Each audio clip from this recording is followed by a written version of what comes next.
Hello, everyone, and welcome to the November 15th regular Town Council meeting of the Town of Vegreville.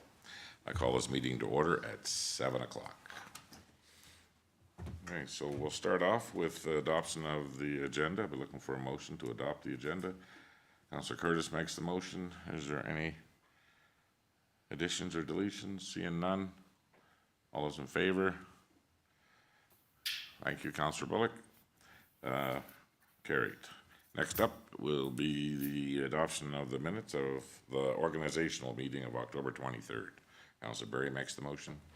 Any errors or omissions? Was there any changes made to that organizational minutes, Leslie, that we should know about? Okay. All those in favor? Carried. Next, I'll need a motion for the adoption of the minutes of our last regular council meeting, October 23rd. Thank you, Councillor Riddick. Oh, you weren't there? Oh. There, thank you very much, Councillor Lemke. Is there any errors or omissions within those minutes? Seeing none, all those in favor? Carried. Okay, so we have a couple of delegations tonight, and we're going to start off with a quarterly report from our RCMP, and Staff Sergeant Colin Folk is here, and you've brought a couple of members with you, Colin. Would you like to introduce them? Yeah, I just wanted to give council an opportunity to meet some new faces in our detachment. So we have Constable Kukarts. He's been here for 3 years now. So he's not overly new, but I imagine he's a new face in this building.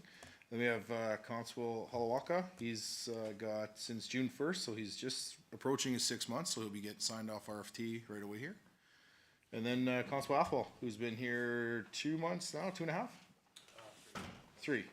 Okay, I'm far behind here, but yeah, 3 months. So these are some of our newer members. Kelvin's been here a little bit. You've probably seen him around, but Oh, yeah. happy to have him after the summer we had with short resources. We're starting to bounce back and get some manpower, which is really nice to see. So especially right now going into our slower seasons gives them an opportunity to kind of catch their breath and roll with it. So I don't know if anybody's got any questions for them, but.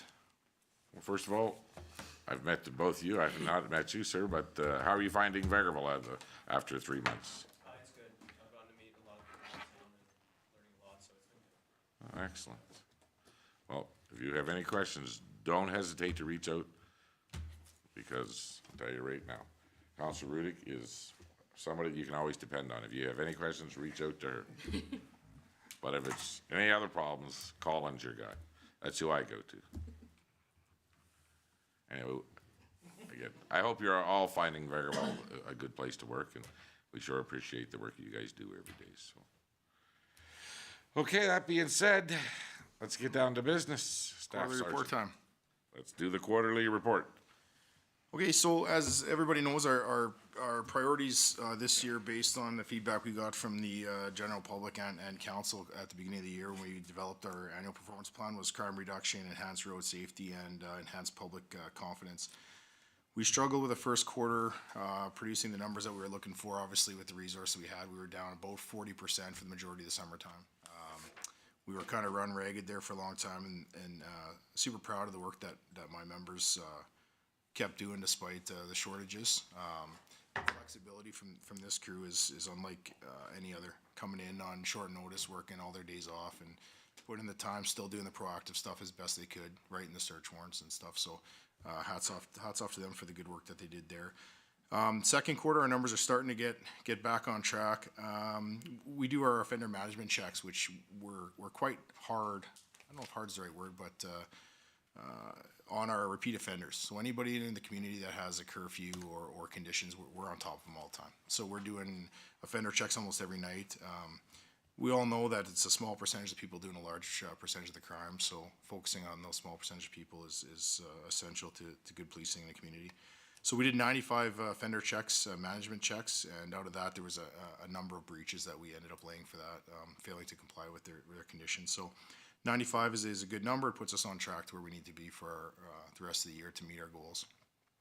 As far as enhanced safety, same kind of story goes with that. We were struggling in the first quarter, obvious reasons. Just we didn't have the time to go and be proactive doing traffic enforcement. We were just chasing our tails for the last 4 months. But As of the second quarter, we're getting back on track. I think we're up 14% from the first quarter, so that's an increase. I mean, it's trending the right way for what we want to see in the community. So, public engagement and confidence. I think this is where, despite our challenges with the manpower we've had, we've continued to excel. My crew's been exceptional at getting into the schools, working with the youth, getting out to all the events in the community, putting floats in the parade, stuff like that. Just really getting on to community stuff. I know we've done a ton of, we've done 20 meaningful visits, which means every morning and evening, from 8 till 9 o'clock, and from 2:30 to 3:30, my members are in the school zones almost every single day. Flying the flag, and I know it's meant a lot to the teachers and the parents and the students there. And we've done 20 meaningful visits, which means we were in the schools actually participating in some kind of event in the school. We got 3 more this week that we're doing some impaired stuff at the comp and some other in St. Mary's. So that's good too. And keep in mind that 2 months out of this quarter there was no school, so that 20 meaningful visits participating in events is pretty good considering what we had. So very happy with that. So we talked about the trends and stuff. So traffic enforcement, increased by 5% this year. It was a 14%, 14% was property crimes, but 5% additional resources, slower call volume towards the end of the second quarter. With the detachment going to the holiday season, staffing numbers beginning to increase, I think that we're gonna have no problem bumping that number up to meet our annual goal that we're looking for this year in the EPP. Property crime remains virtually unchanged with minor increases and decreases over the first 2 quarters. However, year-to-year average, it trends decrease of 14%. So I contribute that to just what I said before, staying on top of our prolific offenders. Keeping a thumb on the pulse of the people that are doing the crime, all of a sudden you start to see those numbers dramatically decline, which is obviously it's working. So hats off to my members again for being proactive with that and really being annoying to the bad guys. Right now, our staffing levels, so we have 8 established positions in the community. We have 5 working right now. We have 4 on the provincial side, but 5 on the MPF side right now. 1 on special leave. We have 2 hard vacancies. One of those hard vacancies, we do have another recruit coming at the end of January, so that position's been backfilled, which is really nice. And then 2.5 support staff, still 2.5 working. That is our. And that's it. That's all that I got for you today on the second quarter policing report. Okay, so you're saying from this time last year or from the last quarter that property crime is down? Yeah, it's small increases and decreases from the first quarter to the second quarter year to year. We are down from the first quarter, but we are 14% down year to year for the second quarter. So if we're comparing second quarter results this year to second quarter last year, we're down 14% in property crimes. And these people that are still in the community that are under conditions, there's nobody that's gone away for any period of time, is there? Is there any of the famous people away from right now on an extended holiday? No, we're lucky enough to have all of our famous people still with us. So, no, to answer your question, we know how that goes. We're just as frustrated as anybody else. You know, we're dealing with the same people over and over and over again. You know, if we could lock up probably 8 people in this community, our trend would be down probably 80% on crime, property crime. And can you tell us what the outcome is when someone is in breach of conditions and they're arrested again? Is it the same result as how they got on the conditions there? Yeah, I'm gonna be honest with you. I don't remember the last time somebody was remanded, from our custody to the remand center for a breach of conditions. So, we go check, hypothetically, we go check on somebody 2 o'clock in the morning, bang on the door, they're not home. Grandma, mom, whoever says, no, they're not home. We put a warrant out for them. We find them 4 days later walking downtown. We arrest them, take them back to the attachment, do a bail hearing. And, ultimately they're released over a phone call back into the community with the same conditions. Okay, anybody? Go ahead, Councillor Root. Thank you very much. It's great to be able to see some new members here, and we really appreciate the efforts that you're making to interact with the public. And this is one of the fullest audiences we've had for a while, so it's great to have so many community leaders in the room here with us today. I want to specifically thank you, Staff Sergeant, for being very open and sharing information with this council. Haven't had an opportunity to be able to thank you publicly for your very innovative approach to ensuring that people in Vegreville are not only safe like we are, but also sharing that information and making sure that we continue to be good partners. One thing that I'm curious about is how much of this information is shared with the public. Obviously, in this setting, we have a huge watch afterwards of the YouTube.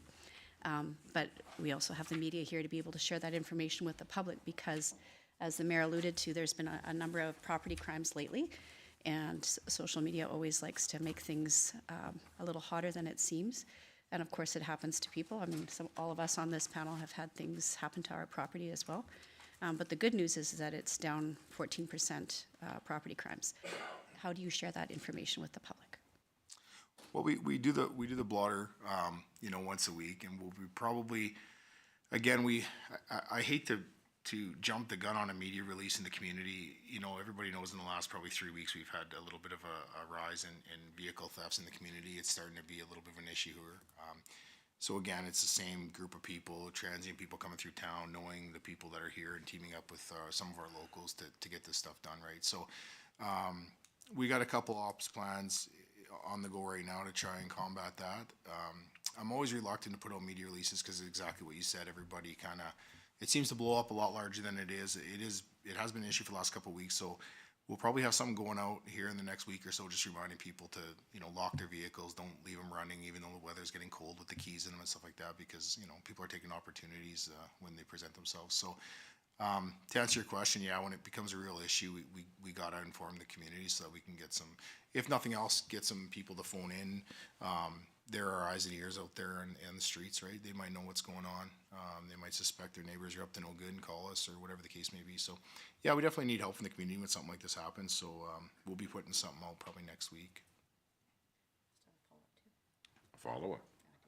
Let's go. I just wanted to make special note too, that the increasing openness and transparency in your billing and the reports that you're providing to us is very much appreciated, especially with reference to the body-worn cameras and explaining, because ultimately we're paying for it, our citizens are going to be paying for it indirectly in our taxes. So I think it's very important, and I really appreciate the increased transparency that the RCMP is providing in their billing. And I'm going to give you credit for that, although I know that there are more hands at play, but I think that's important for our public to realize that this increased information is helpful for us to be able to make good decisions as leaders in the community. So thank you for that. Yeah, I definitely, I had a look at that, the last financial report, and it definitely, I think, reflects what's kind of happening in the community more so than it has in the past, so. Go ahead.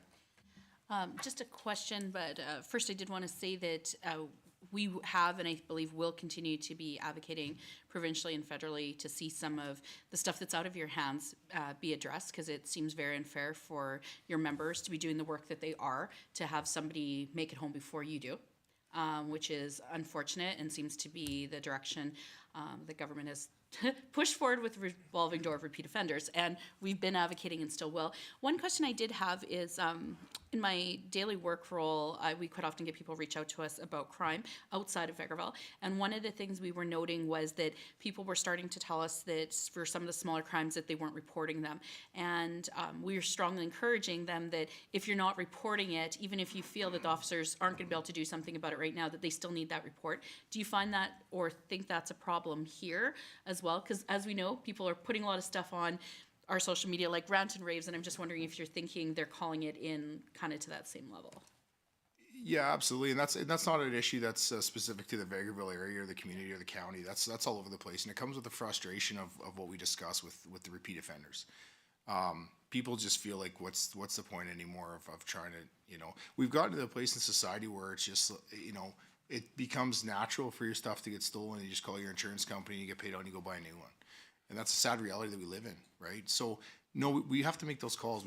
We have to report that stuff. Something minor might be the last piece of the puzzle that we need to do a search warrant, to go kick in a door, to go find a chop shop, anything like that helps us out. So it's super important to report even the smallest of things, right? There might be a bigger picture at play here, and sometimes recency or just a little key element is what we need to to move to the next step, so. Keep encouraging people, if you had time to put it on, if you had time to put it on social media, also have time to call it into our local detachment. Absolutely. And again, I mean, I'm a realist, right? There's going to be a lot of times where there's nothing we can do, right? A lot of times we get calls Monday morning, my garage was broken into sometime between last Thursday and today.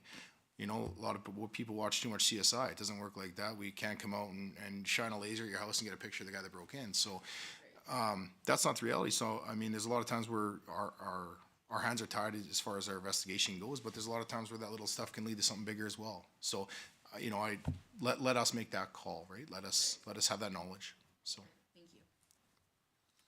Okay, so I know we talked a while ago, Colin, and I think that you would like to, or you are going to have an open house coming up this fairly soon. Yeah, 30th of the month. Yeah. Okay, so we'll be getting that information out to the public, and I hope we'll push home the point that, even though everybody understands that reporting crime is important, but it actually is important. Because like Councilor Warwell says, if you got time to report it on and make, a 20-minute post on Rant and Rave, you can take the time to make a report at the stations. Yeah, and I understand people are frustrated. We're frustrated as well, but we can't give up, right? I mean, no, it's just not an option. Okay, anybody else have any questions? Okay, well, keep on doing what you're doing. And how's the building working out? You guys are taking care of that building, I hope. Oh, yes. Okay, good. A lot of time and effort into that. It's a nice building. Yeah, and what about your new neighbors? It's good. Yeah, having some activity must be good over there. Sometimes you got to swerve around semis all day now, but I mean, it's. You'll be wanting the road widened pretty soon. We'll talk after. He didn't know this was his old office. Yeah. Yeah. I got the tour last time I was here. I'm certainly glad that you built a new one before I got here. Yeah. The cells are still pretty good in the back if you guys ever run out of room. We want to run out of room. We got bigger issues. Yeah. Okay, well, thanks for bringing the members in and introducing them, and we appreciate everything you guys do every day, so Thank you for your time. thank you.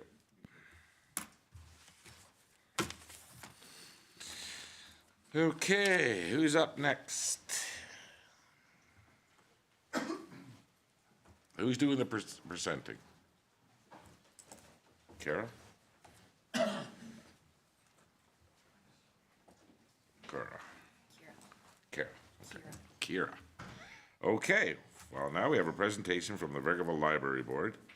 And Kira, the library manager, is accompanied today by Murray, the board chair.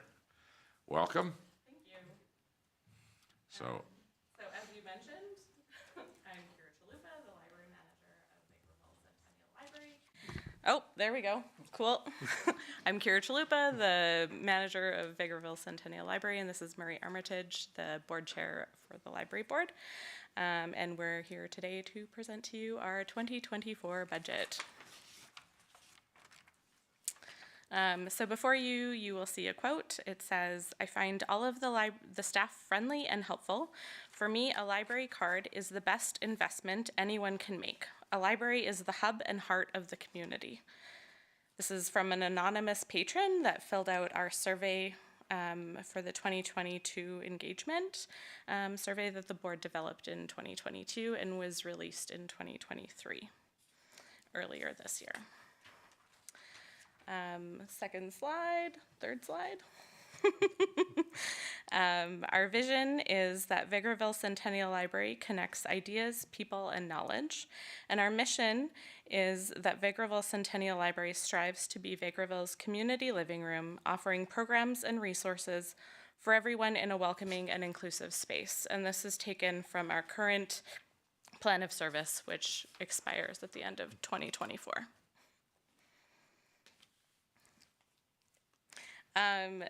Before you are just some of the services provided by our library, and I would like to highlight a few, which are Our library offers free public Wi-Fi and computer use, a safe space for people that they can access as a reprieve from the elements, with the exception of that 1 week last December when our heating system was broken. We also offer free memberships and printing services for displaced persons and people experiencing financial hardship. And we provide assistance for newcomers, language resources, and we act as a community access point for other public services. And these are just some of the ways that we strive to make our library a wonderful and welcoming place for the community and its members. 2022 in review, these are some of the stats that we have that were provided to PLSB, the Provincial Library Board, for 2022. So we were open a total of 2,564 hours in 2022. We added 1,611 new items, which brings our collection to 50,385, though perhaps I need to do a little bit of weeding. We had 853 people with a library card last year. Hopefully we'll get a few more this year. We also had 21,737 people that walked through our doors last year, which is a pretty good number considering COVID times. We also offered 241 in-person programs, 34 virtual programs, and we had 4,625 people attend all of those programs together. And we also had a checkout number of 36,531 for 2022. So lots of our items went out, which was really great. Did you get them all back? Let's not talk about that. Just kidding. Most of them, yes. So our year-to-date numbers are accurate until the end of October. So we have saved $686,689.65 for patrons for those that use the library. We have had 35,176 checkouts this year, which means that we will be surpassing last year's number, which is very exciting. We had 26,533 visits to our library, so we've already surpassed our 2022 number. We had 25 participants in our summer reading program, and together they read a total of 916 hours. We have had 18,370 separate individual Wi-Fi sessions, and 6,510 e-resources have been accessed this year. Our social media reach has expanded quite recently due to the excellent work of a staff person and a volunteer. And so these numbers, the 37,329, are only from August until October. And 4 of our TikTok videos have reached almost 18,000 views in the last month. So we're quite excited about all of that. And then we have some 2023 highlights for you. I have the first part, talking about the board. Our board has had 5 new members, so we've basically replaced half the board this year. And their presence has reinvigorated the board with enthusiasm and new ideas. The 2022 Community Engagement Survey was distributed in early 2023. We had 115 responses and overwhelming positive feedback. About 95.7% of the respondents feel they get a good value for their membership, and 93.3% are satisfied with the library, its space, and its resources. Engaging in development and training and attending conferences to further our understanding of libraries, their roles in gathering ideas and how to improve service to our community. That's another activity that our board has been engaged in. We just completed a 2-day conference in Edmonton. And then I have the next parts on that slide. For programs and outreach, we had a Peeps with Cheeps program where Corpin Farms brought in some baby chickens for our patrons to snuggle and ask questions about. We had 65 patrons participate in that 2-hour program, so the library was a hop in place for a couple hours at least. We also had the Company Family Theater come into town, and they held a performance and a drama class. The performance was entitled Adventures of the Squealy Moo Pirates, and we had 90 community members come out and participate in those 2 programs. We also, our library float this summer won 2nd place in the non-commercial category for the Egg Society's Country Fair Parade, which we were very proud of. It was thrown together a little bit last minute, but it turned out really excellently, and we had a really fun time participating. In our collection and our space, we've used our funds to expand the Ukrainian language section, including talking books, which assist patron with pronunciation. We've diversified the holiday collection and added books including Kwanzaa, Lunar New Year, Yom Kippur, Holi, Juneteenth, Ramadan, and Diwali, to name a few. And earlier this spring, we replaced all of the public computers, so patrons can now use them reliably instead of having 3 or 4 of them out of service at any day. So having that has been a nice change for us all. Now for what everybody's been waiting for, the budget details. Some of the things that we worked on of note, the sponsorship. We have a sponsorship policy in place and a committee that works on this.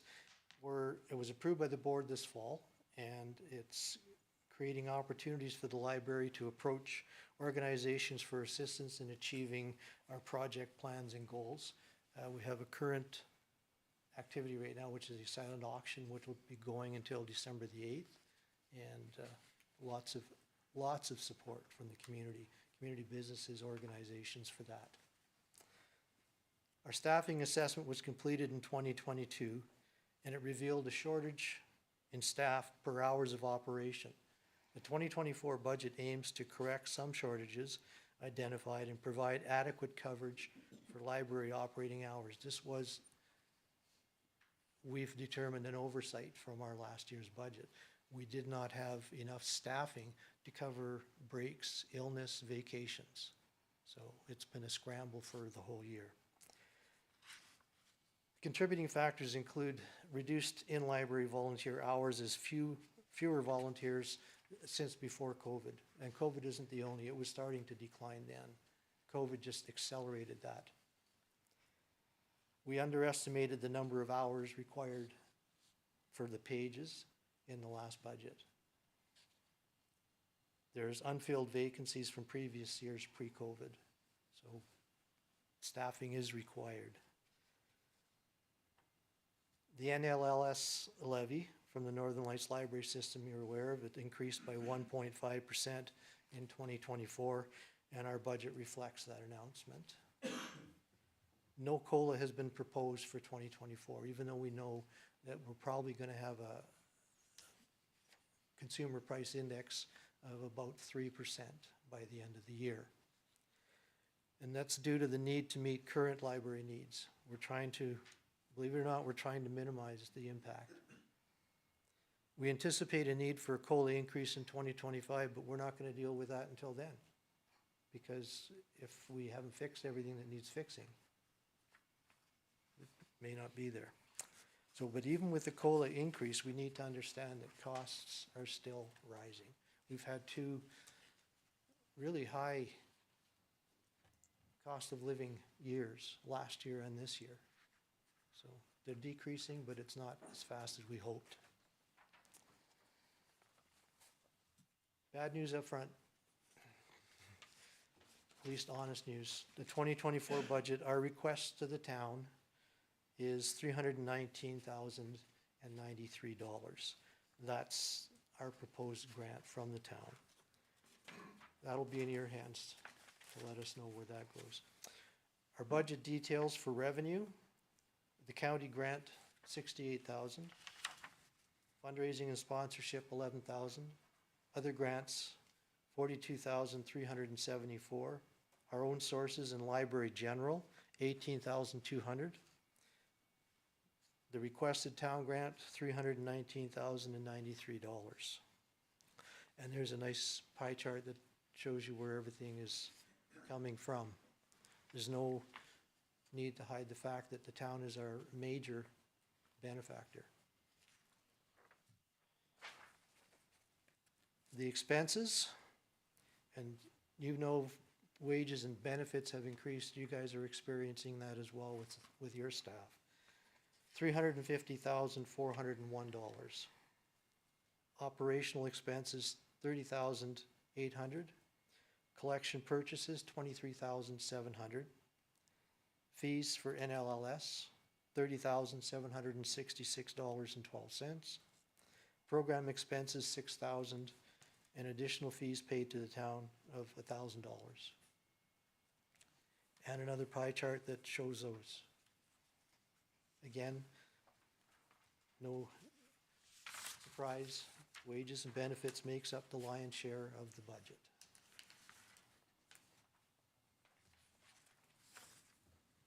I'm gonna take over again. So the slide, we wanted to highlight the fact that we are aligning with the town's strategic plan in goal number 3, which is quality of life.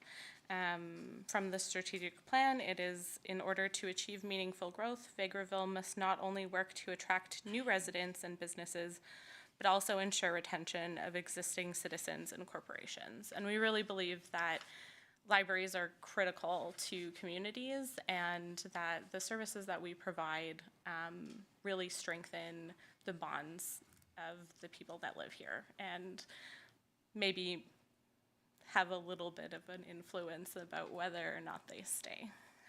So we offer a safe space.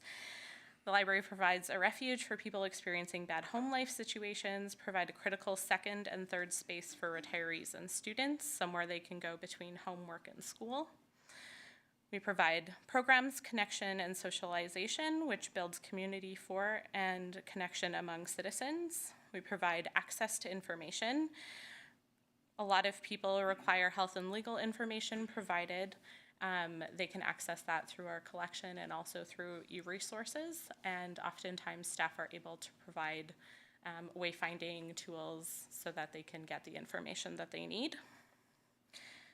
We also have access to Wi-Fi and public computers and the physical collection items as well. As I mentioned, we are a wayfinding station. We help people orient themselves in town, especially newcomers to the area, by providing information on where people can access different services and find the businesses and organizations that they're looking for. Our other recent,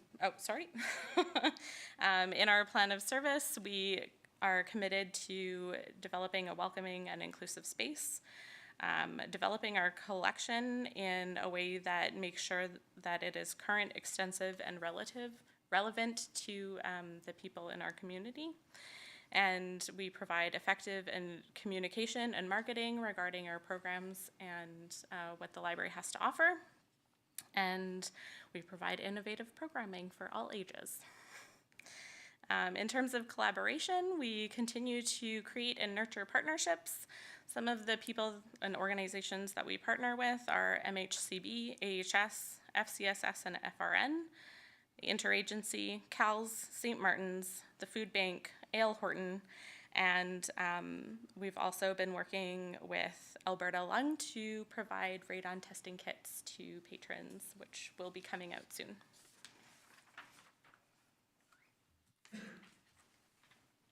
And before you are some opportunities that we've been thinking about for 2024 and beyond. Our Library of Things, our snowshoes have been a big hit with our patrons. It was our highest circulating item of 2022. And so we're hoping to add a few things like telescopes, bird watching kits, and walking poles. I'm also hoping to develop a library space which would be an area in the library where patrons can create and learn by using craft supplies, Cricuts, 3D printers, stuff that they wouldn't have access to otherwise. Our children's area, I would really love to do a little bit of a revamp on.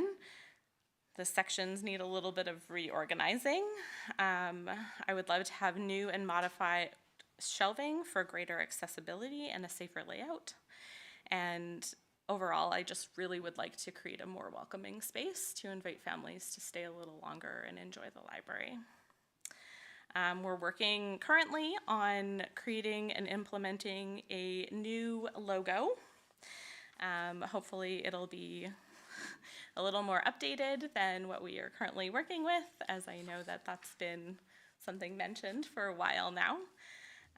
Our plan of service will be coming to an end in 2024, and so we'll be reviewing stated goals and services offered to ensure that they meet current and anticipated community needs. And staff spaces could use an assessment to make sure that they're more ergonomic and better suited to daily tasks. We will also be undergoing a website upgrade in 2024, courtesy of the Northern Lights Library System. They're changing our website host, so hopefully this will reduce a lot of barriers that people find when they try to access our library webpage. I know talking to folks past about other libraries, that's been a big barrier for them. So hopefully this will help ease some of the problems people experience with that. And we just want to say thank you for your time. The Vegreville Centennial Library remains committed to serving our community to the best of our ability. We greatly appreciate the town's ongoing commitment and support in assisting us achieve our goals and vision for the library and all that we offer to our wonderful town and surrounding areas. We look forward to working with you in 2024 and beyond. And then there's just my contact information if anybody has any follow-up questions or wants to get in touch and have a coffee chat. Okay, well, very nice presentation. Thank you. I got one question about the Northern Lights Library increase. That's per capita, right? That's a 1.5 increase on the normal per capita rate. Yes, it's identical to the towns. So we pay that as well as the library pays it. Yes, the total Northern Lights Library System levy is somewhere around 60,000, and the town pays half and the library pays half. Okay. Any other questions? Go ahead. Thank you very much for the budget presentation, and I want to say thank you to both of you as the manager and the chair. I've enjoyed my last 2 years on the board and happy to pass over the torch to Councillor Warwa. I just wanted to make specific note about the increase in the data. So the data capture that you've done the last couple of years is very helpful for us to be able to see how much the resources are being used, how the building's being utilized, and who's accessing the library. So that's helpful for us to be able to see as one of the many operations of the community in terms of a building that we operate as the town, and appreciate that you're able to demonstrate that for us here. I did have a question, and maybe this is helpful for the watching public, because there's hundreds, right, Jameson? Thousands, pardon me, thousands watching this feed. Can you just maybe explain the membership of the board? You've had 5 new members, and for myself as a longtime resident, there are people that I've never met before on the board, which is great. As a town-affiliated board, to be able to have some new members there. Do you have a full complement of board members? Are you looking for board members? How does that work? We currently have 10, which is a full complement, the maximum allowed under the Act. And in general, when you're looking for board members, you usually partner with the Talk of the Town, with radio, and would be soliciting future board members in that way, so that the public can always not only be part of the decision-making and also use the resources. Yes, and the town's very accommodating in including us and broadcasting our requests out to the community. Any vacancies would also be posted on our website and posted on our social media accounts. I have a question. Go right ahead. Well, thank you. I got to attend before I was an official board member, but I'm looking forward to my first meeting officially. And thank you because there was a lot of information on the day that I come in, since it wasn't the typical board meeting. You guys were already starting your budgeting process. I just have one question, if you could explain, as we said, for our viewing group as well. On page 6 of the of your overview, you had your year to date. For the number that's the 686,000 and change, it's in savings for patrons. Can you explain a little bit what that means? Yeah, so our library system software keeps track of the relative cost of an item that's checked out. So every time a patron checks out an item, at the bottom of your seat, it actually tells you how much money you saved by attending your library and checking out books from there, as opposed to going to a bookstore and purchasing a brand new item. So this is just the total of those items that have been checked out, that in versus what you would pay as a new item in a store. Okay, thank you. Yeah. Okay, anybody else? Okay, well, we're in the middle. Sorry, with that, Councillor Bullock, go ahead. I have a question about the hours of operation and days that you are open. Are you open 7 days a week, and what hours are you open? So we're open Monday to Saturday. Monday to Thursday, we're open from 10 a.m. to 8 p.m. Fridays, we're open from 10 a.m. to 6 p.m. And Saturdays, we're open from 12 to 4. Okay, and out of those, is there a peak time of day that you notice that your patrons are coming in? Is there usual, or is it not? So usually it's during program time, which also coincides nicely with the new programming sessions that the town's recreation facilitator is running out of the gym. So we do have some partnerships in the mornings, like Nature Sprouts and Bear Bags, and those bring in quite a hefty number of little ones and their parents or grown-ups. And then Trace, the recreation facilitator, he runs a homeschool program on Tuesdays and Thursdays, so we get quite a few of those people traversing between the library and the gym, taking breaks and checking out the fish tank. Okay. And I was curious all about the 6,510 e-resources. So that's just general, that's books, obviously, right? Just online books? Yeah, so it would either be a printed e-resource, so like a book just that you would access on your Kobo, or it could even be an audiobook. Okay, thank you. Thank you. And I notice on your circle chart here, your request to the town, a few years ago, we took over all the bills over there as well, and you guys don't really list that. It's over $100,000 in real money just to keep the lights and everything and the janitor service and stuff going over there. I just think we should really include that in when we're looking at the overall cost to run the library, because that is a real cost, a hard cost that we have to pay as well. So Yeah, it is a very in-kind contribution from the town. yeah, I will make an effort to include that going forward. people need to know how really how much we really put into we're very proud of the library, and I know the citizens find it a very welcoming place, and the programs are very awesome. But we just need to be right up front about the real cost and what it is to keep the lights on over there. So anyway, we are in budget process right now, and we are by no means anywhere near where we need to be money-wise. So we will bring your presentation to probably to one of our next two meetings, and we'll be looking at the grant funding as we're moving forward. But thank you both for your presentation. It was very well done. Thank you very much. Thank you, sir.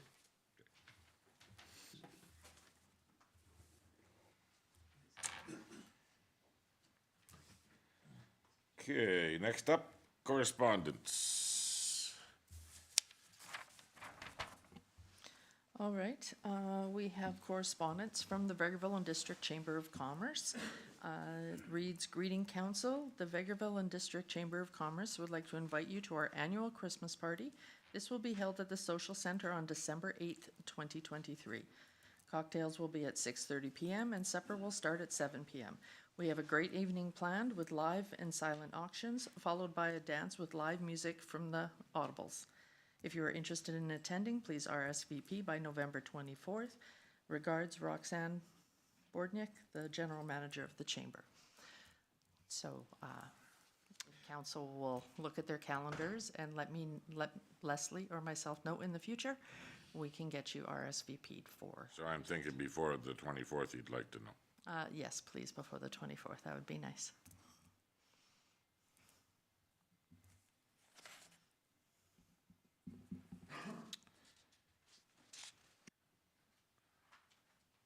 Is there anybody can answer the question right now?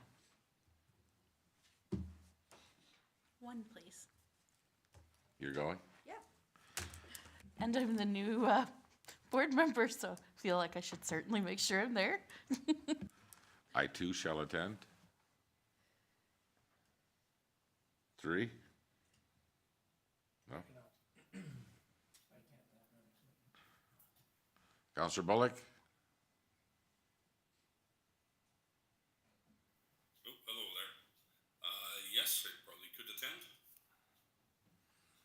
Okay. Okay. So since wait until November the 24th, Leslie, when you can get things done today. Excellent. Okay. Now we have the cash statement. Okay, that's me again. So before you, we have the monthly cash statement ending October 31st, 2023. The town of Vegreville opened the month of October with 11.9 million and closed with 9.6 million, seeing a net cash decrease of $2 million. Major sources of cash included $78,850 from the Government of Alberta ISIP grant, $55,536 in FCSS grants, $53,018 interest earning on cash balances, and $800,000 for the AMWWP grant payment. And that is the grant towards the Forced Main project. And the major uses of cash included was $3,111,000. $383 were paid out for the 2023 construction payments. Okay. I take a motion to accept the statement as read. Okay, Councilor Riddick, any questions on the statement? It's nice that we get half that money up front from the Forest Main. We can probably put it into an account, I'm hoping. Yes, it is already in the bank. Okay. All those in favor of the motion? Carried. Next up, business. Jameson Brown, all you. Thank you, Your Worship, and try to figure out which channel I'm on here. There we go. This is in regards to the temporary road closure for the A Very Vegreville Christmas Light Up Parade. The proposal is to close 52nd Avenue from 49th Street to 50th Street and 50th Street from 52nd Avenue to 45th Avenue between the hours of 5:30 p.m. and 6:30 p.m. on Friday, November 24th, 2023. The background on this matter is that on Friday, November 24th, 2023, the Town of Vegreville's Tourism Department will be hosting a Very Vegreville Christmas event. This event, as in previous years, kicks off with the Light Up Parade at 6 p.m. Parade participants will stage on 52nd Avenue between 49th Street and 50th Street before traveling south on 50th Street through to the 45th Avenue intersection. Following the parade, the event will continue at the Vegreville Aquatic and Fitness Center in Wally Fadoon Arena. Communication strategy is internal communications with infrastructure planning and development, as well as parks, recreation, and facilities have already taken place, as well as externally with MCON to discuss 50th Avenue traffic during the parade. And should council approve the road closure, public notification would be posted on vegreville.com, on the Town of Vegreville social media channels, as well as on Country 106.5 in the Talk of the Town segment. Additionally, correspondence would be sent to the Vegreville and District Chamber of Commerce for distribution to their member businesses. The recommendation is to permit the temporary closure of 52nd Avenue from 49th Street to 50th Street and 50th Street from 52nd Avenue to 45th Avenue between the hours of 5:30 p.m. and 6:30 p.m. on Friday, November 24th, 2023. Thank you. Okay, I'll take a motion for the recommendation. Councillor Royal makes the motion. Any comments, questions? This could be Santa's route. And who are we to stand in front of Santa? All those in favor? Carried. Thank you very much, Jameson. Next up, Leslie Kucharawi.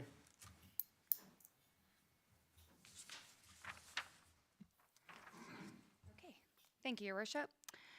So this request for council decision is to establish an ad hoc transportation committee to explore the non-emergent transportation solutions in Vegreville. So at the Legislative Committee meeting held on November 7th, administration proposed to establish an ad hoc committee to address the transportation needs of seniors in the town of Vegreville. Organizations like Vegreville Transportation Services Society, VTSS, and Focus Transportation Services, FTS, have been supporting Vegreville seniors attending appointments. However, supply is currently not able to meet the demand. Together with Councillor Bullock representing FCSS, Councillor Rudick representing VTSS, and community members, this ad hoc committee will determine the transportation needs of Vegreville seniors and work towards providing solutions, coordinate with FTS and the town's communications department to promote the services already available in our area, and explore grant funding opportunities to fund local transportation services for seniors. The financial implications: FTS currently has their own funding model that will not affect the town or the function of this committee. There will be a small investment of town resources toward the initial FTS media campaign. However, the goal of this ad hoc committee will be to complete all projects by obtaining grant funding.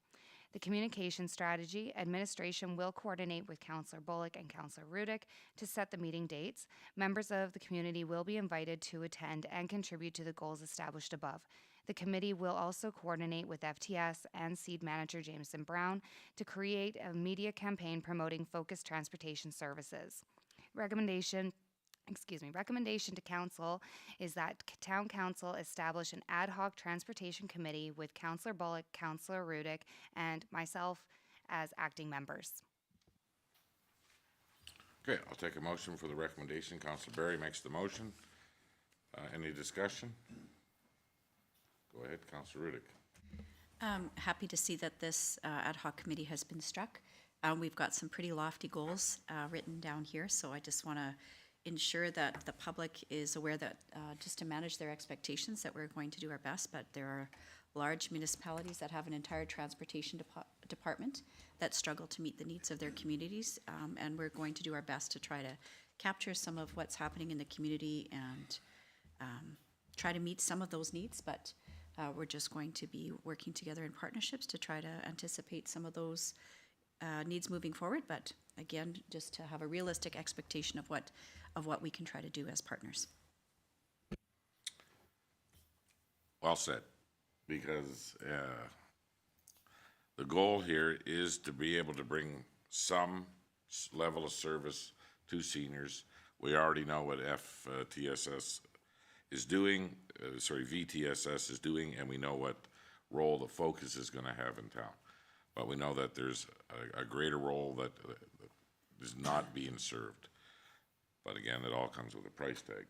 So as this ad hoc committee moves along, we're going to try to find out what the needs are and to see how we can at least apply for some funding to meet some of the demands for this. So I don't know how you guys look at this committee. Would you like to bring some members at large on to this committee right off the bat, or well, I'm sure you'll lay down some terms of reference here as quickly as you can and get the ball rolling.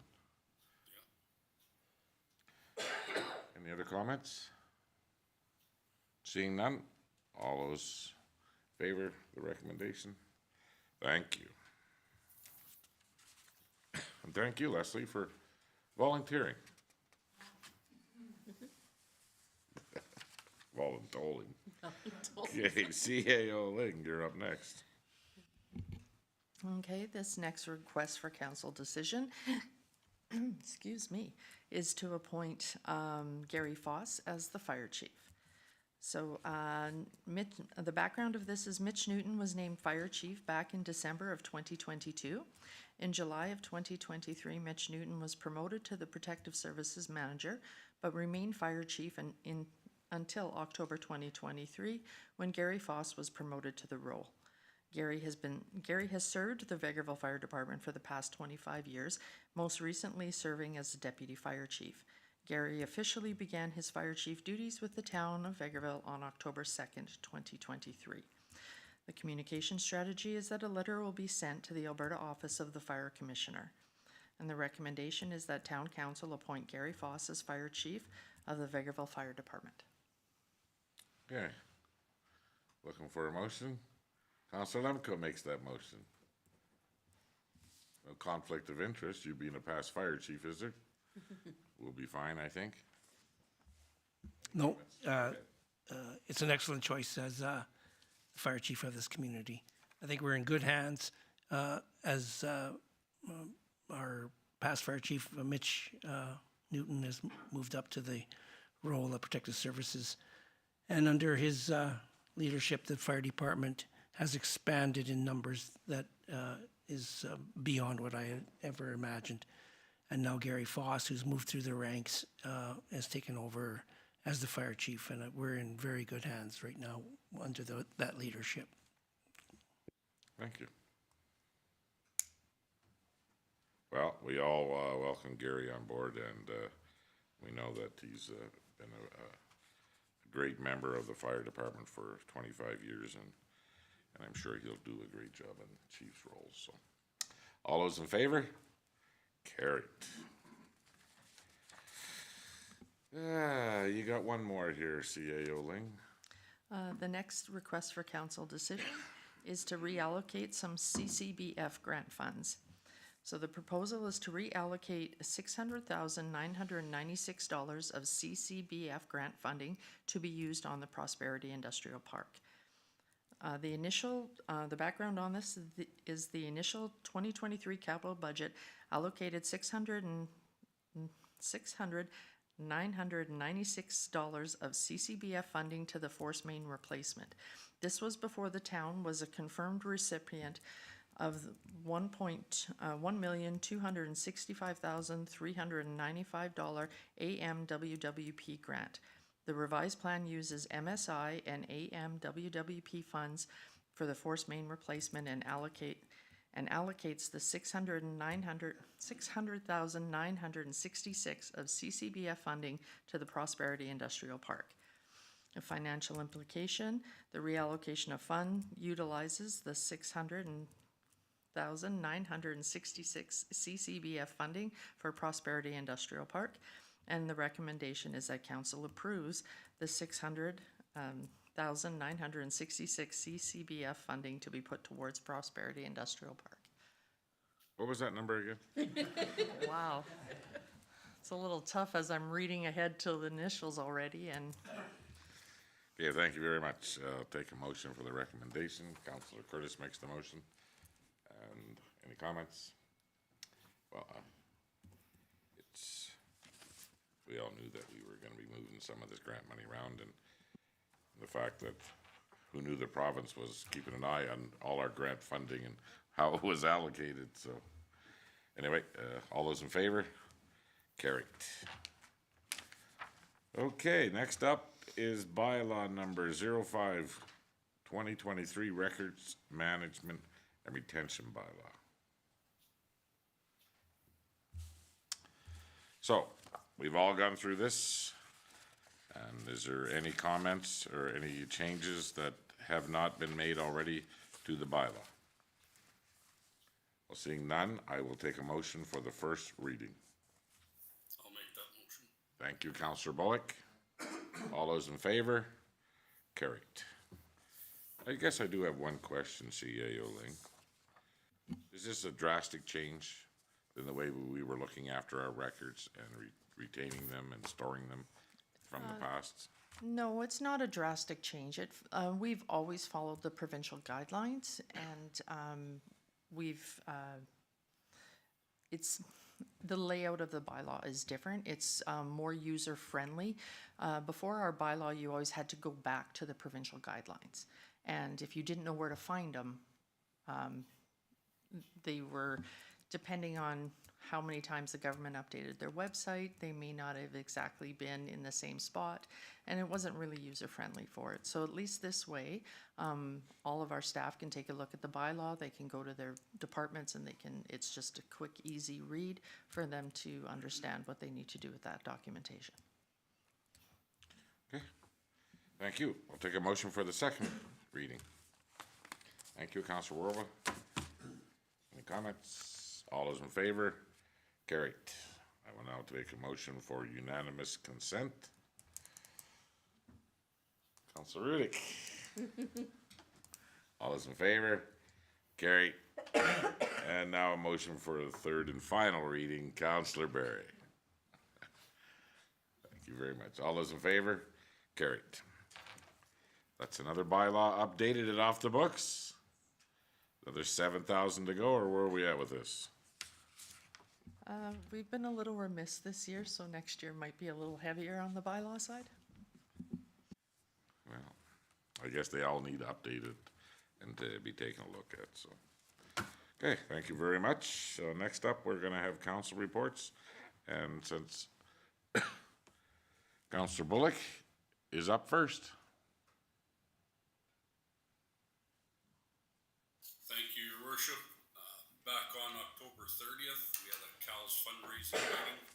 So right away, there will be a fundraiser starting called Food Survivor. So stay tuned to the CAL's website for that. October 31st, attended the grand opening of Veg Auto Industrial Supply Bumper to Bumper and Full Throttle. November 7th, we had our legislative committee meeting. Also on the 7th, our budget discussions. On November 8th, attended the C1 presentations to local borough and all clean car wash. On November 11th, I just attended the Remembrance Day ceremonies, which was a pretty good time, in the afternoon at the Legion as well. So, and November 15th today, attended online to a free webinar with Alberta Council, a grants and funding webinar, which there's some interesting areas for granting that we'd be looking at. And imagine there was the word wayfinding was mentioned in there, so there's a route to follow there for our wayfinding sign projects. And tonight's council meeting. That's all I have. Thank you very much. Councilor Rudick. Thank you, Your Worship. I've got a few more meetings listed on here because I was away for holidays when you last met, and thank you very much for appointing me in my absence to all of the new committees and boards. I'm looking forward to catching up to some of those. But since we last met, I've attended a few FCM meetings, our pre-budget meetings, the grand opening of Bumper to Bumper and Full Throttle. It's great to be able to see that resource in the community for those of us that are there as customers. It's great to be able to see that expanded space.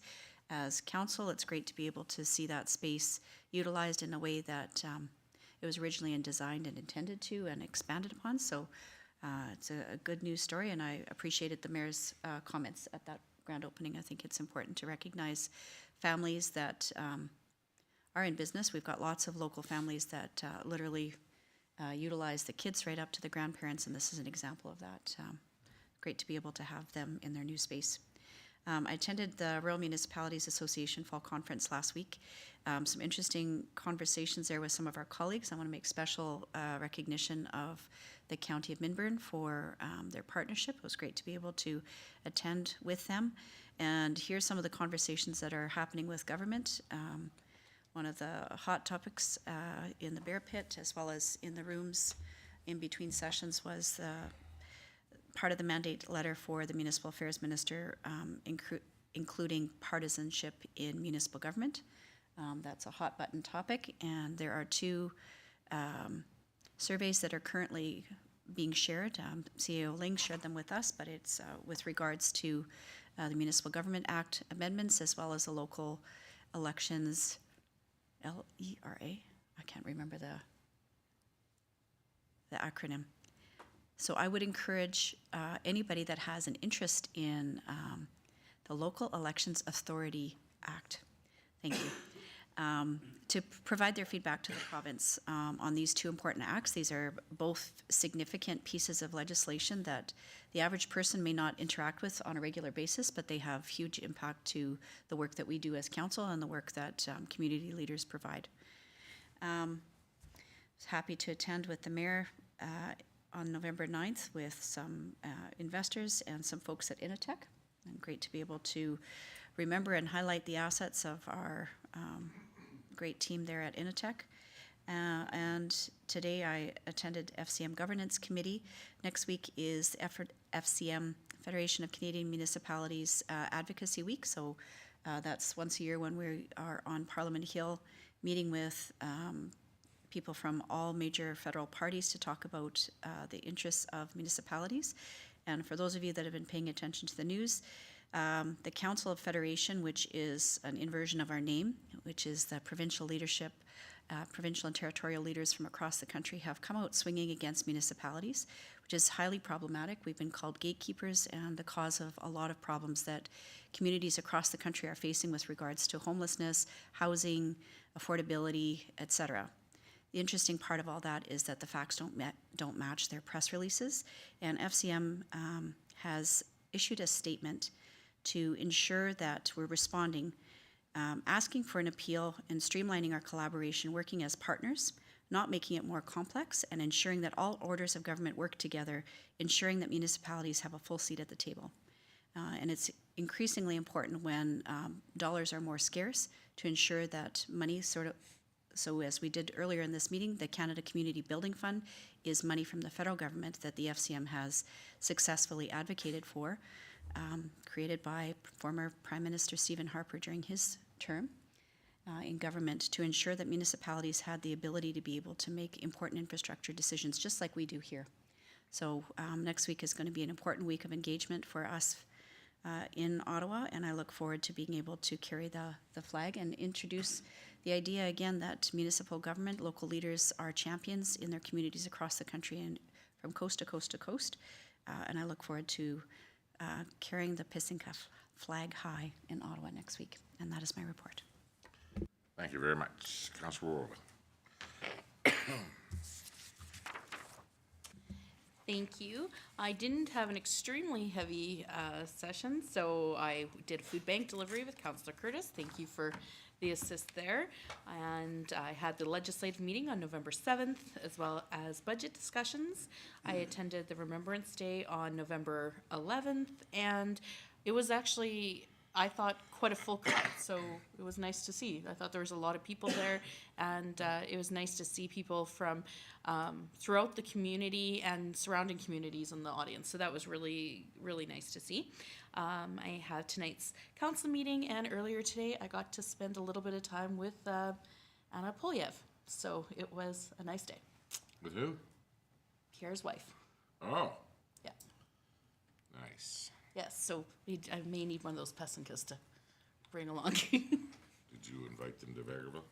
Yes, actually, we have invited them a few times to Vegreville and said the next time we were out, although I do believe we promised full Ukrainian meal if they come out, so we'll just have to make that happen if they come this way. Okay, do we need to put that in a bylaw, or we just make that promise on our own? I could cook it for them.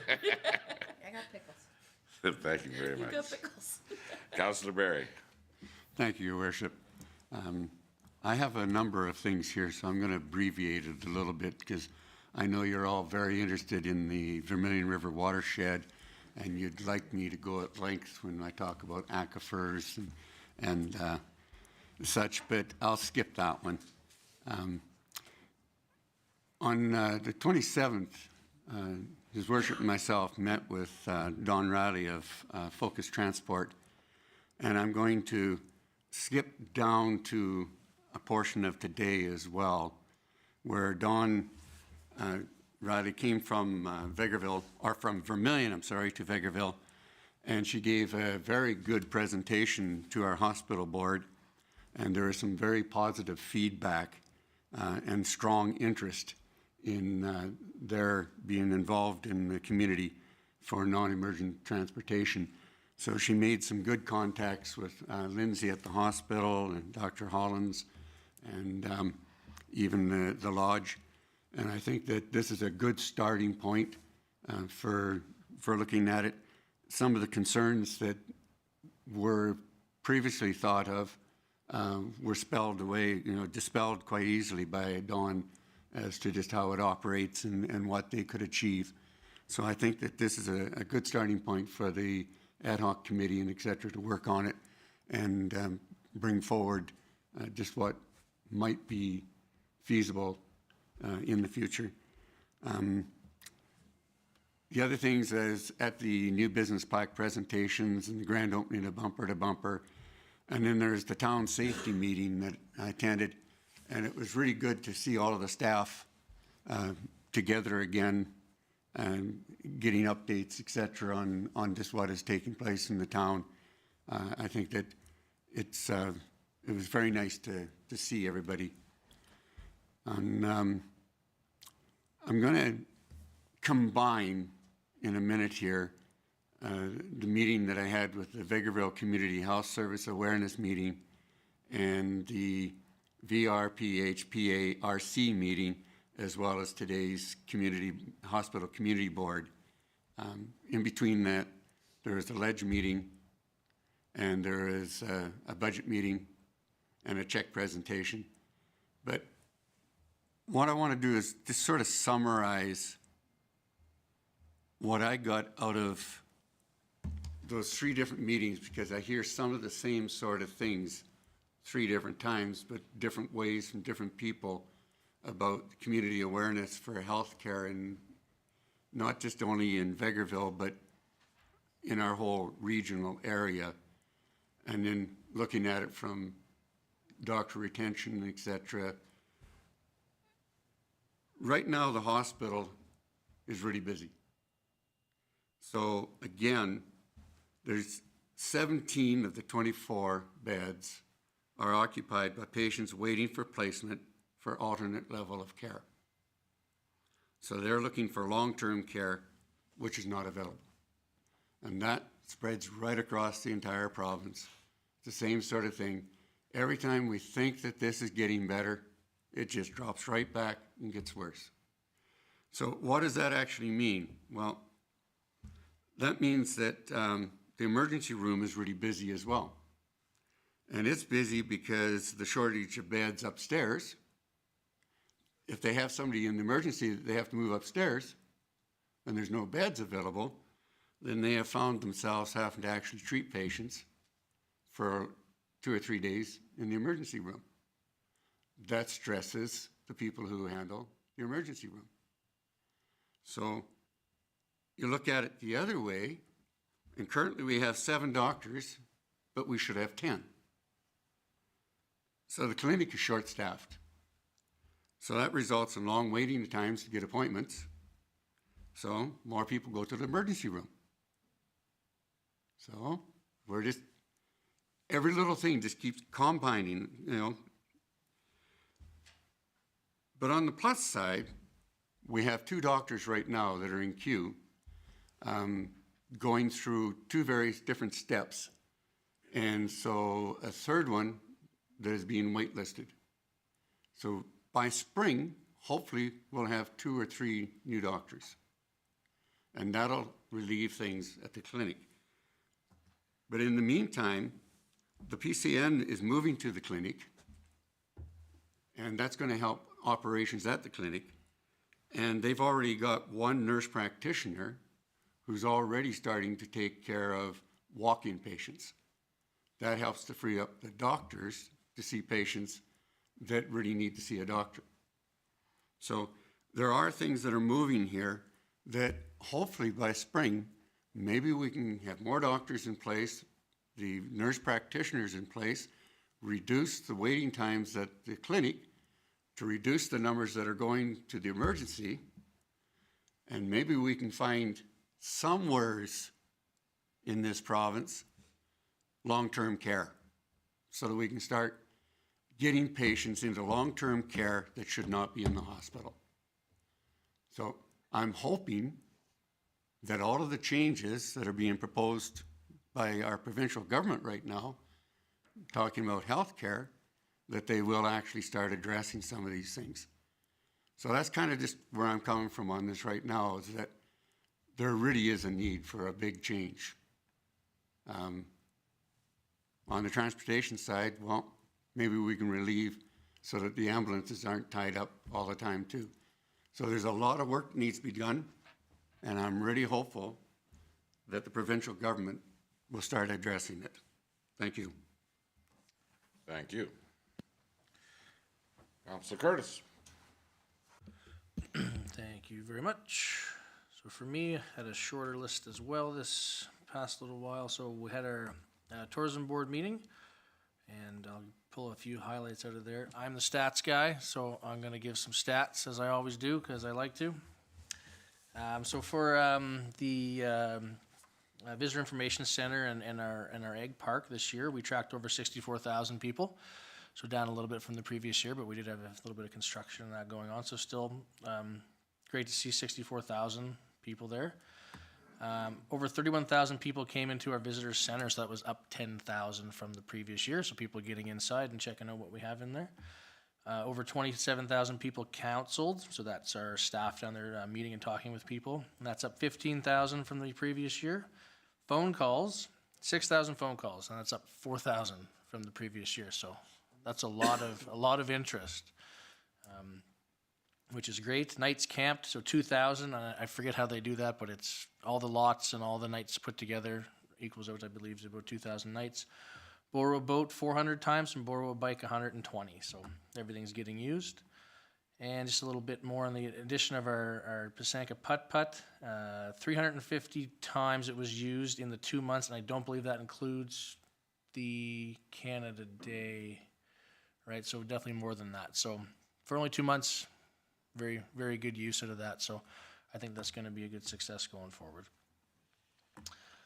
There's a couple more things I wanted to bring up from the meeting, if I can find the right document here. Just for the town of Mundare, Mayor Cheryl Kalanoyu, I think I said that right. They have their Christmas light up and market on December 2nd, so that's coming up pretty soon. That's from 11 to 4. As well as I think we have our Go East AGM coming up here tomorrow. So Councillor Lemko will be going to that. So Kevin Kiselevich, who does a lot to promote our community, he's on our tourism board. So Councillor Lemko will be there, as well as they are about to announce some of the winners from their road trip game. So they had in their Go East Edmonton communications. That's coming up here soon, maybe at the AGM. Maybe already, I don't know. That's all I have for the tourism board, and for the rest of my meetings, I did the food bank with Councillor Warawa on the 3rd, did the legislative meeting on the 7th, I attended Remembrance Day ceremony too, and then tonight's council meeting. Thank you very much. You are welcome. Mr. Lemko, what have you been up to? Thank you, Your Worship. On October 25th, I attended the MD of Minburn board meeting. Highlight of that meeting was the needs assessment that was discussed at the board level, and the unanimous decision to move forward with that finding, and that is the bringing our report in front of the councils of the 4 councils that are there, our council, the County of Minburn, and the communities of Manville and Innisfree. So that's on the 29th, Your Worship, and we will be meeting at the Legion as council, and we'll have our Derek Weiss, our consultant, do a presentation as we move forward with the expansion, hopeful expansion of our Homestead Lodge. On the 25th, I also attended the Cultural Association AGM and their organizational general meeting. Interesting how they are preparing already for the next festival, and this one was just over. Very successful festival, probably the most successful one they've had in their 50-year history. And they're looking forward to next year, and I'm looking forward to sit on that board with them. 26th, I attended the Go East of Edmonton board meeting. Discussion around that meeting was more of a wrap-up to this tourism season, the grant funding discussions and all that, and their AGM is actually tomorrow. Unfortunately, I'm in budget meeting tomorrow with you, Councillor Curtis, and I will be unable to attend. The 30th was the Tourism Advisory Board meeting, which Councillor Curtis reported on as he is the chair. Budget discussions on the 7th of November and ledge meeting on the 7th. Last Friday, along with your worship, we picked up food for the food bank at the No Frills and Walmart, and I'm astounded by the amount of groceries that we loaded. There was 4 loads, 2 in each of our trucks, and they were full. I had to use the back seat of my truck because there was so much. So it's and the shelves at the food bank are in low supply, so a lot of people using our food bank. Then last night I attended the Vegreville Stands with Ukraine meeting, and interesting some of the discussion around there. The Ukrainians that are here, the ones that came through the board, that came to Vegreville, are still in Vegreville from the beginning, and they've chosen to make this their home. They're looking for permanent residence and to bring family over. There's over 30 families that have come through our committee, with over 100 individuals now living in Vegreville, calling this a place home. And interesting was that all of them, 1 or 2 that are, they're all employed. Maybe not be employed in their area of expertise, but they're all employed around here. So kudos to the businesses who've hired these people and employing them. So it's a good news story that they've chosen Vegreville and continue to stay in Vegreville. And tonight's council meeting, Your Worship. Okay, thank you very much. What did you say was going on at the 29th at the Legion? The MD of Minburn? Yeah, it's the presentation from our consultant regarding the proposal for the expansion of the Homestead Lodge with phase 1 of 62 units. So that presentation will lay the foundation as to why we're moving forward and what it's looking as, and we're looking for the blessing of the councils and how that'll shape up as we try and move forward with that. Did we get an invite for this? I believe we did. Yeah, Marielle Brodziak sent it out. If you didn't receive it, I'll Oh, forward that's it. fine. Okay, so we're at the County Minburn, Innisfree, Manville, and us are all gonna meet All councils, yes, we'll be there. on the 29th at the Legion at what time? 6:30. In the evening. Okay.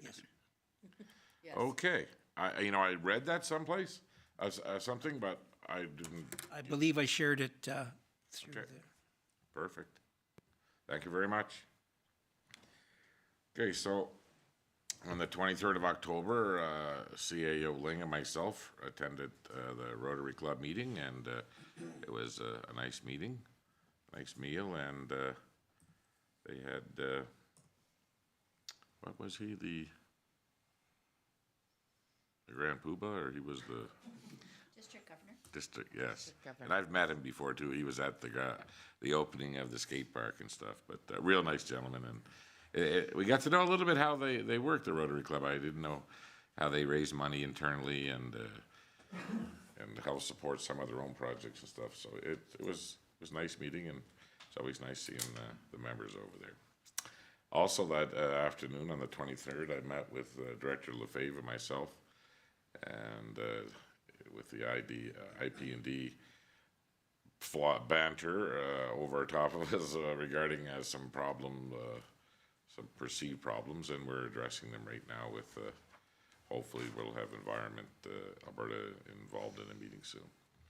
On the 25th, I drove to St. Paul for the Alberta Hub meeting. It was a very good meeting. There were some MLAs in there, and the provincial government seems to be a little more engaged with readers and stuff right now, so it's very nice to see. On the 27th, myself, Leslie, and Councillor Berry met with Dawn from Focus out of Vermilion, and that's how fast things have been moving with this file already. She made her presentation today at the hospital, and I'm very, very glad that it was a welcoming reception she got there, and I know it's gonna be good for us here. So, on the 31st, the grand opening of Bumper to Bumper and Full Throttle, and it was nice to see all those council members that could make it. And congratulations on Sean and his family, and I know they're gonna do well in that location, and it's nice to see that building, being put for a good use after sitting empty for all those years. On the 1st, I attended the safety meeting as well. It was nice to see all the employees back, and we had a nice meal. So, what else? Later that day, Jameson and myself met with RH Equities, and they are a company that's raising funds to support, hopefully, an industry that we're going to see here soon. So we just had a meeting to see where they were at. On the 3rd, I attended St. Mary's Remembrance Day ceremony, which was very nice. I ran from there to the Legion for the Veteran Days lunch, and then back at St. Mary's that night for the awards night. And it's pretty busy that day. Then on the 7th, we had our ledge meeting and budget discussions. On the 8th, the C1 check presentations with local borough and all clean car wash. And on the 9th, Councillor Rudick joined me and Jameson, and we did a tour with Innotech with Bobby Ziner, and he had brought some potential investors from China and some interpreters, translators, and we all got along pretty good. From there, I ran to the city to have a meeting with the ADM and these investors with the Ministry of Agriculture. On the 10th, like Councillor Lemko said, we picked up 4 loads of food. It was nice to see. It was nice to see all that help over there too, unloading, and they got not one cart matches, but they got all different forms of carts over there. So then the 11th, the Remembrance Day ceremony, and it was very nice and well attended. There was a problem with one of the guards of the cenotaph, and it's a very tough job that those men have, or the young people have. And before I went up on stage, I was talking to one of the members of the guard is the backup in case something goes wrong or somebody faints or somebody gets sick, and we had one of those young men go down, and it was really scary. And then afterwards, when he stood up and he was set behind the curtain with his ear for a while, and he was just more embarrassed about anything else, and I'm like, oh my God. But it just goes to show, I mean, that standing there like that, completely still, take a toll on anybody. So, and they practice and they go through drills to do this, and how to not to happen. So, and then on the 13th in the morning, I had a meeting with a TLA group, and they are a developer group out of Edmonton. And then from there, I went to Chipman and Nagu. It's the Northeastern Alberta Alliance for Growth and Opportunity. It's all used to be the mayors and Reeves of Northeastern Alberta, and we had a very good meeting, and we have a very good plan moving forward when it comes to the new changes in healthcare and how we're going to take a look at that.